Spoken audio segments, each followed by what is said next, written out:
নমস্কার বন্ধুরা, কল্পনার রসনা ঘরে সবাইকে স্বাগত। আজকে পুঁই শাকের দুটো নিরামিষ রেসিপি তোমাদের সাথে শেয়ার করব। একটা তোমাদের করে দেখাবো সর্ষে পুঁই, শুধু পুঁই শাক সর্ষে দিয়ে। আর একটা রেসিপি পুঁই শাকের পাঁচমেশালি তরকারি। তাহলে চলো রেসিপিগুলো দেখে নিই। আর পুঁই শাকের এই তরকারি বানানোর জন্য তো অনেক রকম তরকারি লাগবে। এই পুঁই শাক গাছটা আমাদের বাড়িতে হয়েছে, সেখান থেকেই আমি কেটে নিয়েছি। খুব বেশি মোটা হয়নি, কিন্তু এই টাটকা পুঁই শাকের স্বাদই আলাদা। যেহেতু বাড়িতে নিজের হাতে বোনা, পুঁই শাকগুলোকে সুন্দর করে কেটে নিয়েছি, দেখো ভালো করেও ধুয়ে নিয়েছি। প্রথমে তোমাদের আমি সর্ষে পুঁই করে দেখাবো। আমি গ্যাস অন করে প্রায় 3 চামচ মতন সর্ষের তেল দিয়েছি, আর হাফ চামচ কালো জিরে, দুটো শুকনো লঙ্কা ফোড়নে দিলাম। ফোড়নের গন্ধ বেরোলে পুঁই শাক দিয়ে দেব। কেটে রাখা পুঁই শাকগুলো দিয়ে দিলাম। এর মধ্যে আমি কিন্তু কোনো সবজি দেব না, শুধু পুঁই শাকটাই রান্না করব এইভাবে। খুব ভালো করে এবার তেলের মধ্যে নাড়াচাড়া করে নেব। স্বাদ অনুযায়ী নুন দিয়ে দিলাম, কারণ পুঁই শাকটা কিন্তু মজে অল্প হয়ে যাবে, সেইভাবে নুনটা দিতে হবে। আর দিয়ে দিলাম হাফ চামচ হলুদ গুঁড়ো, 4টে চেরা কাঁচা লঙ্কা।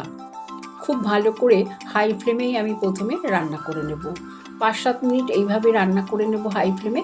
তারপরে গ্যাসের ফ্লেমটা লোতে করে ঢাকা দিয়ে রেখে দেবো, যতক্ষণ না পুঁই শাকটা মজে যাচ্ছে। এবার আমি সর্ষেটা বেটে নেব।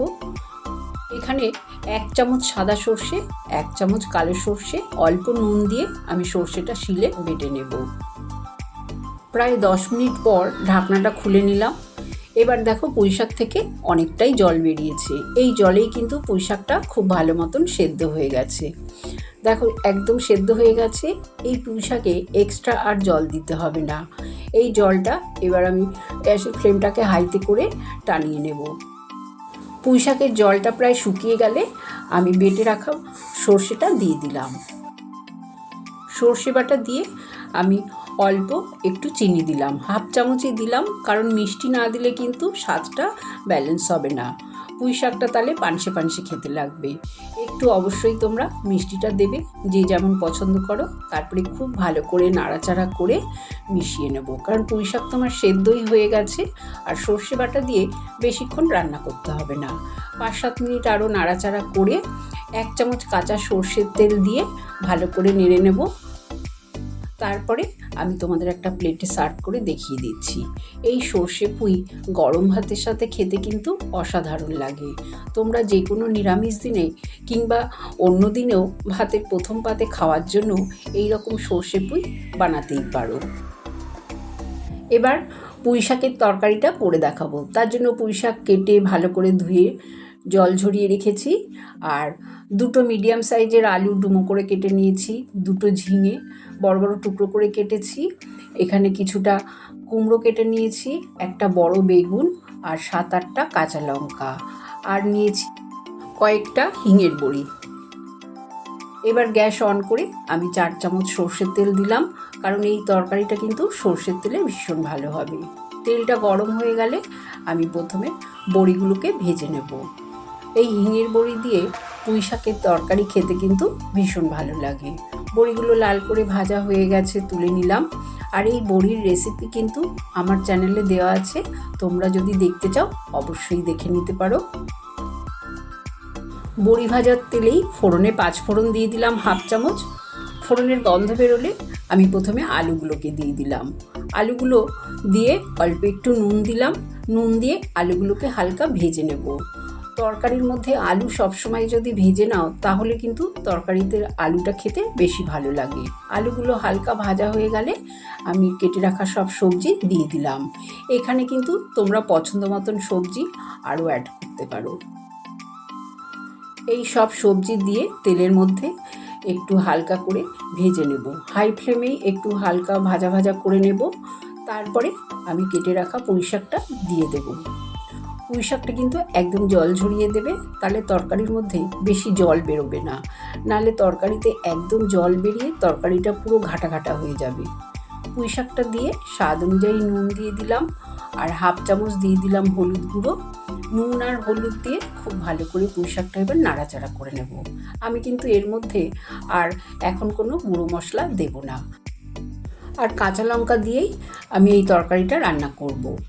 এবার ভালো করে কিছুক্ষণ হাই ফ্লেমে রান্না করে গ্যাসের ফ্লেমটা লো করে ঢাকা দিয়ে রেখে দেবো, যাতে তরকারিটা ভালো মতন মজে যায় আর সেদ্ধও হয়ে যায়।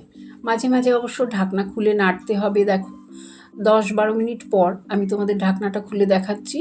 আমার কিন্তু সব সবজিগুলো ভালোভাবে মজে গেছে, তবে আর একটু সেদ্ধ হবে। আর এই তরকারিতে এক্সট্রা আর জল দেব না। সবজি থেকে যা জল বেরোবে তাতেই কিন্তু সবজিগুলো ভালো মতন সেদ্ধ হয়ে যাবে।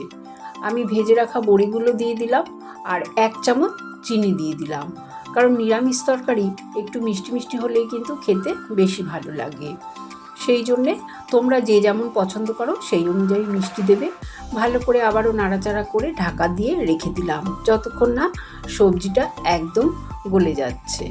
দেখো আরও 5-7 মিনিট পর ঢাকনাটা খুলে তোমাদের দেখাচ্ছি। সবজিটা সুন্দর কিন্তু মজে গেছে আর গলেও গেছে। এবার আমি একটা হাতার পিঠ দিয়ে কয়েকটা আলু, কুমড়ো এগুলো একটু ভেঙে ভেঙে দেবো, তাহলে সবজিটা বেশ মাখা মাখাও হবে আর খেতেও ভালো লাগবে। তরকারি আমার হয়েই গেছে। সব শেষে আমি দিয়ে দিলাম ভাজা জিরের গুঁড়ো। এই জিরে ভাজার গুঁড়োটা দিলেই কিন্তু তরকারির স্বাদটা দ্বিগুণ বেড়ে যাবে। তোমরা অবশ্যই এটা দেওয়ার চেষ্টা করো। দেখো কত সুন্দরভাবে আমার তরকারি রেডি হয়ে গেছে। গরম ভাতে যদি এই রকম নিরামিষ তরকারি থাকে, নিরামিষের দিনে কিন্তু খাওয়াটা সত্যিই জমে যায়। সঙ্গে ডাল হলে আর একটা গন্ধরাজ লেবুর টুকরো, ব্যাস আর কিচ্ছু লাগবে না। তাহলে দেখে নিলে তো দুটো সহজ রেসিপি। তোমাদের যদি সর্ষে পুঁই আর নিরামিষ তরকারির রেসিপি ভালো লাগে অবশ্যই কমেন্ট করে জানিও। চ্যানেলটাকে লাইক শেয়ার করো, আর যদি নতুন বন্ধু হয়ে থাকো সাবস্ক্রাইব করো। সুস্থ থেকো, ভালো থেকো। ধন্যবাদ।